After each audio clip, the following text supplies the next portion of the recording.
Hi students, నేను ఈ వీడియోలో కార్బన్ మైక్రోఫోన్ అంటే ఏంటి అనేది నేను మీకు సింపుల్గా నీట్గా క్లియర్గా ఎక్స్ప్లెయిన్ చేస్తాను. ఓకేనా? సో వీడియో లాస్ట్ వరకు చూడండి, ఎక్కడా స్కిప్ చేయకండి. మీకు అర్థమయ్యేలాగే సింపుల్ వర్డ్స్లో నీట్గా ఎక్స్ప్లెయిన్ చేస్తాను. ఫస్ట్ అసలు మైక్రోఫోన్ అంటే ఏంటో తెలుసుకుందాం. సో మైక్రోఫోన్ అనేది ఒక ఎలక్ట్రానిక్ డివైస్ అన్నమాట.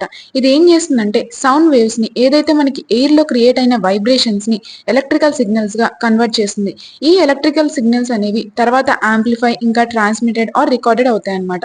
సో మైక్రోఫోన్స్ అనేవి మనకి చాలా ఎసెన్షియల్. ఏవైతే కాంపోనెంట్ డివైజెస్ లైక్ టెలిఫోన్స్ కానీ, హియరింగ్ ఎయిడ్స్ కానీ, రికార్డింగ్ ఎక్విప్మెంట్ కానీ, ఇంకా పబ్లిక్ అడ్రసింగ్ సిస్టమ్స్లో ఈ మైక్రోఫోన్స్ అనేవి ఒక క్రూషియల్ రోల్ని ప్లే చేస్తాయి. సో స్టూడెంట్స్, ఇప్పుడు నేను ఏదైతే మీకు చెప్తున్నానో మీకు తెలుగులో అర్థమవుతుంది. బట్ ఎప్పుడైతే మనకి తెలుగు టు ఇంగ్లీష్ కన్వర్షన్‌కి మ్యాటర్ కావాలనుకున్నప్పుడు నేను ఇక్కడ మీకు మ్యాటర్ అనేది సోర్స్ అనేది ప్రొవైడ్ చేశాను. సో నేను ఒకసారి చెప్పాక ఇక్కడ ఉన్న మ్యాటర్ చదవండి. మీకు ఈజీగా అర్థమైపోతుంది. పాయింట్స్ ఉంటే నోట్ చేసుకోండి. ఓకేనా? సో స్టూడెంట్స్, ఇప్పుడు కార్బన్ మైక్రోఫోన్ యొక్క వర్కింగ్ ప్రిన్సిపల్ ఏంటో చూద్దాం.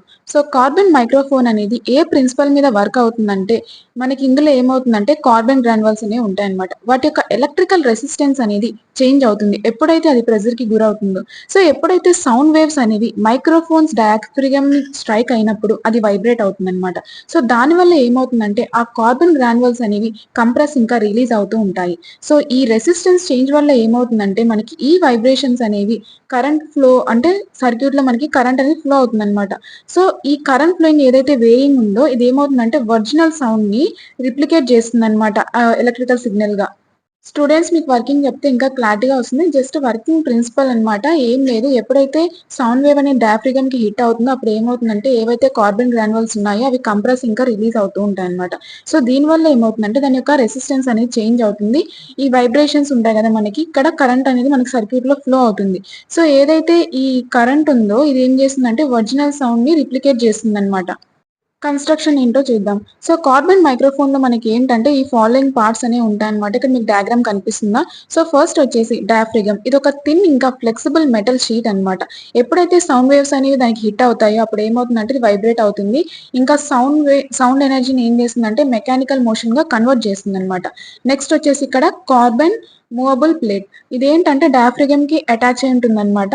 సో ఇది ఏమవుతుందంటే వెనక్కి ముందుకి మూవ్ అవుతా ఉంటుంది. ఎప్పుడైతే మనకి ప్రెజర్ అనేది దానికి తగులుతుందో, గ్రాన్యువల్స్ ఉంటాయి కదా కార్బన్ గ్రాన్యువల్స్ కి, సో ఆ ప్రెజర్ అనేది అప్లై చేసినప్పుడు ఇది ఏమవుతుందంటే ముందుకు వెనక్కి ఇట్లా రిలీజ్ అవుతూ ఉంటుంది అనమాట. సో నెక్స్ట్ వచ్చేసి కార్బన్ గ్రాన్యువల్స్. ఇవేంటంటే ఒక స్మాల్ పార్టికల్స్ అనమాట. ఇవి మూవ్ అవుతా ఉంటాయి. ఒక కార్బన్ ప్లేట్స్ లో మనం ఫిక్స్డ్ అయి పెడతాం అనమాట. సో ఎప్పుడైతే ప్రెజర్ అనేది అప్లై చేస్తామో దీని యొక్క రెసిస్టెన్స్ అనేది చేంజ్ అవుతూ ఉంటుంది. సో నెక్స్ట్ వచ్చేసి ఫిక్స్డ్ కార్బన్ ప్లేట్. ఇది ఒక స్టేషనరీ ప్లేట్ అన్నమాట. ఇది ఏం చేస్తుందంటే కార్బన్ గ్రాన్యువల్స్ ని హోల్డ్ చేసుకుంటుంది. సో స్టూడెంట్స్, ఈ ఫిక్స్డ్ కార్బన్ ప్లేట్ అనేది ఏంటంటే ఈ మూవబుల్ ఉంది కదా ప్లేట్, దానికి ఆపోజిట్ గా ఉంటుంది అనమాట. మీకు డయాగ్రామ్ లో చూస్తే క్లారిటీగా ఉంటుంది. నెక్స్ట్ వచ్చేసి బ్యాటరీ డీసీ సప్లై. ఇదేంటంటే డైరెక్ట్ కరెంట్ ని ప్రొవైడ్ చేస్తుంది అనమాట కార్బన్ గ్రాన్యువల్స్ కి. సో స్టూడెంట్స్, అర్థమైందా? సో నెక్స్ట్ లోడ్ రెసిస్టర్ అనే ఇక్కడ ఈ పాయింట్ ని మీరు స్కిప్ చేయండి, ఇది అవసరం లేదనమాట. సో నెక్స్ట్ వచ్చేసి ట్రాన్స్ఫార్మర్. ఇది ఏం చేస్తుందంటే డీసీ పార్ట్ ని రిమూవ్ చేస్తుంది అనమాట. ఇంకా ఏంటంటే ఆల్టర్నేటింగ్ సిగ్నల్స్ ని పాస్ అయ్యే విధంగా హెల్ప్ చేస్తుంది. అదే సౌండ్ ని రిప్రజెంట్ చేస్తుంది అనమాట అవుట్పుట్ కి. Removes the DC part of the current and passes only the alternating signal representing sound to the output. So next వచ్చేసి వర్కింగ్ ఏంటో చూద్దాం. సో ఎప్పుడైతే ఎలాంటి సౌండ్ అనేది లేదు అప్పుడు ఏమవుతుందంటే డయాఫ్రిగమ్ అనేది దాని యొక్క నార్మల్ కండిషన్ లో ఉంటుందన్నమాట.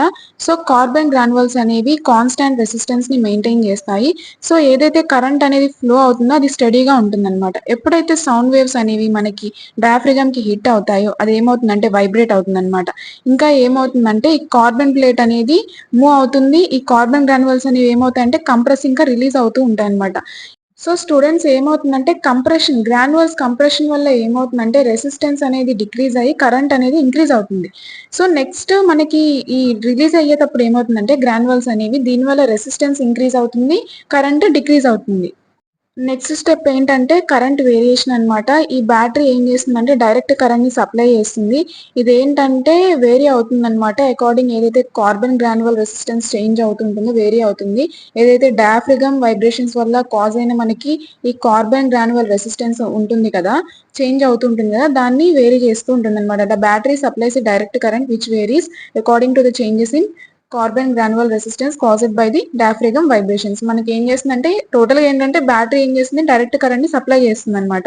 సో, నెక్స్ట్ అవుట్‌పుట్ సిగ్నల్‌కొచ్చేసరికి ఏమవుతుందంటే ట్రాన్స్‌ఫార్మర్ మనకి డైరెక్ట్ కరెంట్ కాంపోనెంట్‌ని రిమూవ్ చేస్తుంది. ఓన్లీ ఆల్టర్నేటింగ్ కరెంట్ సిగ్నల్‌ని ఒక్కటి అలా మనకి పాస్ అవుతూ ఉంటుందన్నమాట.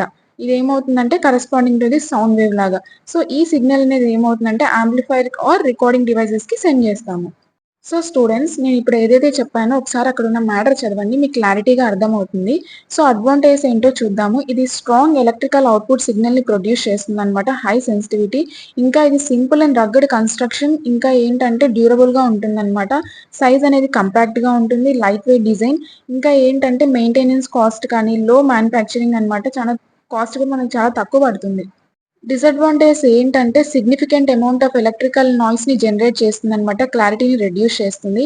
ఇంకా ఏంటంటే లిమిటెడ్ ఫ్రీక్వెన్సీ రెస్పాన్స్ అనేది రేంజ్ అనేది ఉంటుందనమాట. ఇది హై ఆర్ వెరీ లో ఫ్రీక్వెన్సీస్‌కి అంత సూటబుల్ అవ్వదు. ఇంకా ఏంటంటే ఎక్స్టర్నల్ బ్యాటరీ అనేది రిక్వైర్డ్ అవుతుందనమాట ఆపరేట్ అవ్వడానికి. సో, సౌండ్ క్వాలిటీ అనేది లెస్ అక్యురేట్‌గా ఉంటుంది. సమ్ డిస్టోరేషన్ నాయిస్ అనేది ఉంటుందనమాట. సో, అప్లికేషన్స్ వచ్చేసి మనం వైడ్‌గా టెలిఫోన్‌లో యూజ్ చేస్తామనమాట. ఎందుకంటే ఇది వాయిస్ ఫ్రీక్వెన్సీ రేంజ్‌కి మంచిగా సూటబుల్ అవుతుంది. సో, ఏంటంటే ఇది పోర్టబుల్ రేడియోస్ ఇంకా వాకీ టాకీస్‌లో యూజ్ చేస్తాము. ఇదేంటంటే బేసిక్ రికార్డింగ్ డివైసెస్‌కి అప్లై చేస్తాము. ఎక్కడైతే మనకి కాస్ట్ అండ్ డ్యూరబిలిటీ అనేవి ప్రయారిటీ ఇస్తామో మనం అంటే హై సౌండ్ క్వాలిటీ కాకుండా మనకి కాస్ట్ ఇంకా డ్యూరబుల్ ఉంటే చాలు అన్నప్పుడు మనం ఇలాంటివి యూజ్ చేస్తామనమాట. సో స్టూడెంట్స్ మీకు అర్థమైందా? మైక్రోఫోన్ అంటే ఏంటి? కార్బన్ మైక్రోఫోన్ అంటే ఏంటి? Advantage, disadvantage, applications. నా ఎక్స్‌ప్లనేషన్ మీకు నచ్చినట్టయితే మీ ఫ్రెండ్స్‌కి షేర్ చేసి నాకు సపోర్ట్ చేయండి. ఇంకా ఛానెల్‌ని సబ్స్క్రైబ్ చేయండి. Thank you.